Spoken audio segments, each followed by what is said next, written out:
अस्सलाम वालेकुम। उम्मीद है आप सब दोस्त खैरियत से होंगे। जनाब ज़ाकिर गयूर साबर बहल के हवाले से मैंने कुछ अर्सा पहले एक बात की थी, जो उन्होंने एक इजलास किया था, नुमाइंदा इजलास, जो उन्होंने ख़ुद कहा, जो कि बहरहाल किसी भी तरह से नुमाइंदा नहीं है शिया कौम का।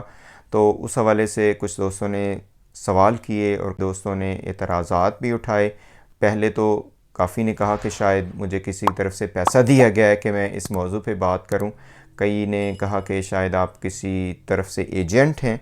तो मैं बताना चाह रहा था कि ना तो मुझे किसी ने पैसा दिया है, ना मैं किसी का एजेंट हूँ।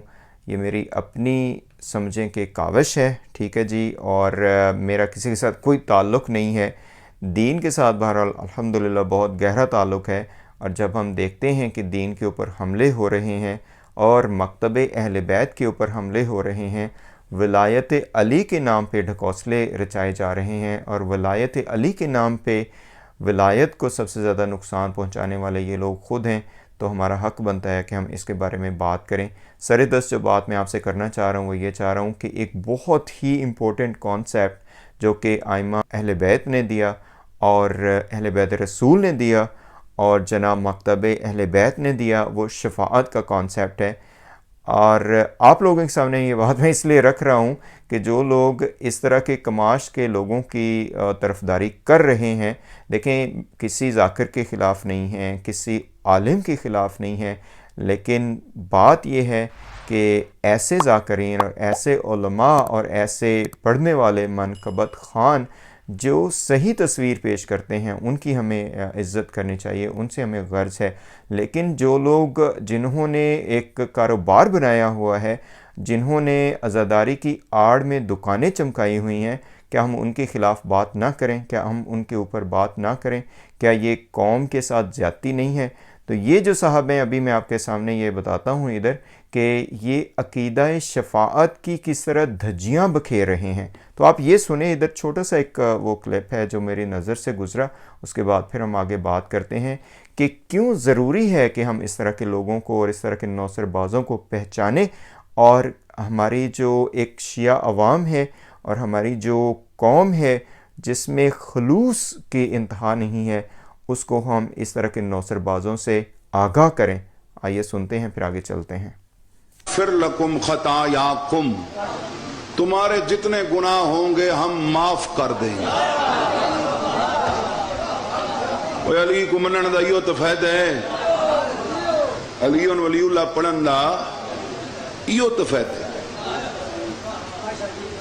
भाई। कोई ना कोई कोताही कमी हो सी, मेरे जो कागज ही पूरे होवे, काले की कोल पुलिस वाले मैंने रोक देन ते कागज ही पूरे होवे तो आखन जी जाओ शाह जी तुहाडे ते एहसान कीता से छड़ दिता से। केड़ा एहसान है? एहसान तो ता हाँ भाई कुछ दी कमी होंदी वत छोड़े, जदा कागज ही पूरे। वो जदा साढ़े कमियां कोताहियां न होवन, असा गुनहगार ही न हो, तो नमाज़ ही सारियां पूरियां होवन, तो रोज़े पूरे होवन, तो हज ही होवे, तो ज़कात ही होवे, तो वत चौदह शिफात करन चस्त ना आई। जी, तो जनाब आपने सुना कि गयूर साबर बहल साहब फरमा रहे हैं कि अगर आपकी गलती हो और फिर आपको शफाअत ना मिले तो अहले बैत का फ़ायदा क्या। असल में तो कहना शायद ये चाह रहे हैं कि, और अक़ीदा शफ़ाअत को उन्होंने ऐसे लिया हुआ है कि जैसे कोई ये हमारा बहुत ही पंजाब के किसी एरिया का, सिंध के किसी एरिया का, या पाकिस्तान के किसी माशरे का एक अक़ीदा है। और पुलिस की उन्होंने मिसाल दी कि जनाब मेरी गाड़ी जा रही है, तो वहाँ पे मेरे पास अगर कागज़ात पूरे हैं तो वो मुझे जाने दें। ये तो उनका एहसान नहीं है। एहसान तो उस वक्त होगा कि मेरी गाड़ी चाहे चोरी की हो, चकारी की हो, बेईमानी की हो, मेरे पास कागज़ात ना हों, फिर मुझे पुलिस जाने दे। मज़ा तो तब है। और उसको मुंतबिक किया अहले बैत रसूल सल्लल्लाहु अलैहि वसल्लम के साथ, आइमा अहले बैत के साथ और 14 मासूमीन के साथ, कि जनाब बंदा चाहे शराबी हो, कबाबी हो, जनाब गुनाहगार हो, गरीबों का हक़ उसने खाया हुआ हो, तो मज़ा तो तब है कि आइमा मासूमीन उसकी शफ़ाअत करें। अगर बंदा वैसे ही बहुत नेक है, उसने नमाज़ें भी पढ़ी हुई हैं, उसने हज भी किया हुआ है, ज़कात भी दी हुई है, सब कुछ किया हुआ है, बातक़वा है, फिर अगर शफ़ाअत होगी तो उसका क्या फ़ायदा है। ठीक है जी। असल में तो ये कहना चाह रहे हैं कि शायद कि जो मर्ज़ी आए करो, ठीक है जनाब, गुनाह करो, नमाज से के करीब नहीं जाओ, ठीक है जी, तकवा का आपको कोई परवाह नहीं है, ठीक है, गरीबों के हक मारने में आपको कोई मसला नहीं है, ठीक है जी, कानून को फॉलो ना करने में आपके लिए कोई इशू नहीं है, बस आप नारा लगाते रहो, नारा अली दा ते सत्ते खैरा। ठीक है। अच्छा, कोई ये भी ना कह दे कि जी ठीक है हम इसके ख़िलाफ़ हैं शफ़ाअत के। देखें, शफ़ाअत जो है वो बहुत बड़ा एक अजीम कॉन्सेप्ट है, ठीक है जनाब, और इसी तरह तवस्सुत अहले बैत जो है वो बहुत ही अजीम नेमत खुदाबंदी है।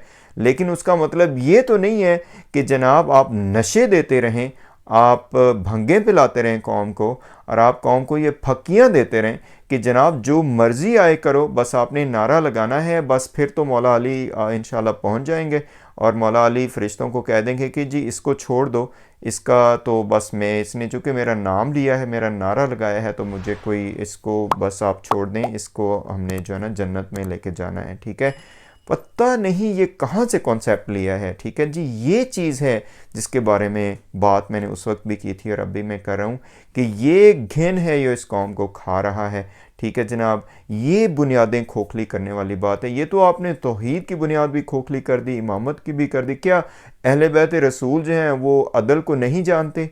ठीक है जनाब, आप मुझे ये बताइए। और क्या अहले बैत रसूल जो हैं वो, क्या वो करप्ट लोगों को वो सपोर्ट करते हैं? ठीक है जी, रसूलुल्लाह और इसी तरह इमाम अली और आइमा जो हैं, आपका क्या ख्याल? मुझे अच्छा ये समझ नहीं आती। क्या मुझे एक मैं एग्जांपल देता हूँ यहाँ पे कि आप जनाब एक कमांडर ले लें, ठीक है जी, आर्मी कमांडर ले लें, हाईएस्ट लेवल का कमांडर है आपके मुल्क का, ठीक है जी, बाजवा साहब को ले लें जो अभी पाकिस्तान में है मिसाल के लिए, ठीक है, और मैं एक सिपाही हूँ, ठीक है जी, आप एक सिपाही हैं आर्मी में। अच्छा जी, आपके पास ना तो ट्रेनिंग है, ना आप वर्जिश कर सकते हैं, ना आप टाइम पे उठ सकते हैं, आप नशे भी करते हैं, आप करप्ट भी हैं, रिश्वत भी खाते हैं, कोई किसी किस्म का रूल और लॉ को फॉलो नहीं करते, और आप जनाब बाजवा साहब के सामने जाते हैं, किसी तरीके से पहुंच जाते हैं, और आपकी ख्वाहिश ये है कि बाजवा साहब आपको कोई बहुत बड़ा कमांडर लगा दें या आपको जनाब एक कमीशन्ड ऑफिसर लगा दें। आप मुझे बताएं ये करेंगे ये काम? ठीक है जी। मिसाल सिर्फ इसलिए दी कि जो आइमा हैं, इमाम अली अलैहिस्सलाम है, और इसी तरह जो बाकी आइमा हैं उनको हमने क्या समझा हुआ है, मुझे ये नहीं समझ आ रही। देखिए, आइमा जो हैं वो इमाम उम्मत के होते हैं, उम्मत के कमांडर हैं। ठीक है। इसी तरह अंबिया जो हैं वो उम्मत के कमांडर हैं।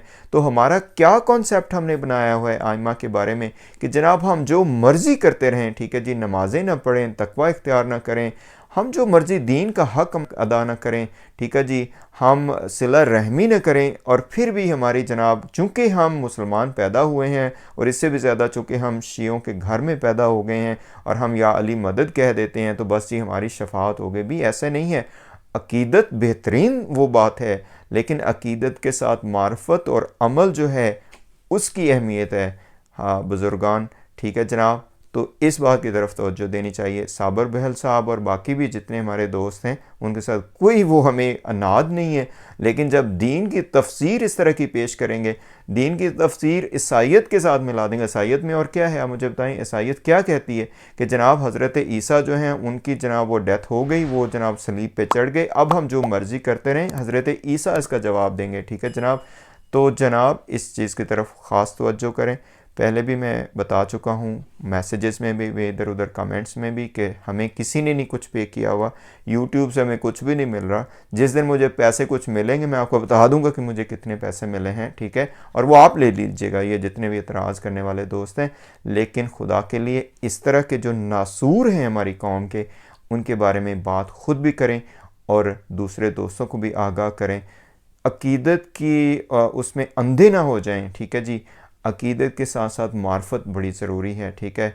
और शिया कौम, अल्हम्दुलिल्लाह, मैं भी फ़ख्र है मुझे इस पे कि मैं भी या अली मदद कहता हूँ, ठीक है, और या अली मदद पे पूरा यकीन रखता हूँ। लेकिन इसके साथ साथ जो मेरी ज़िम्मेदारियाँ हैं वो भी हैं, उनको भी मैंने अदा करना है।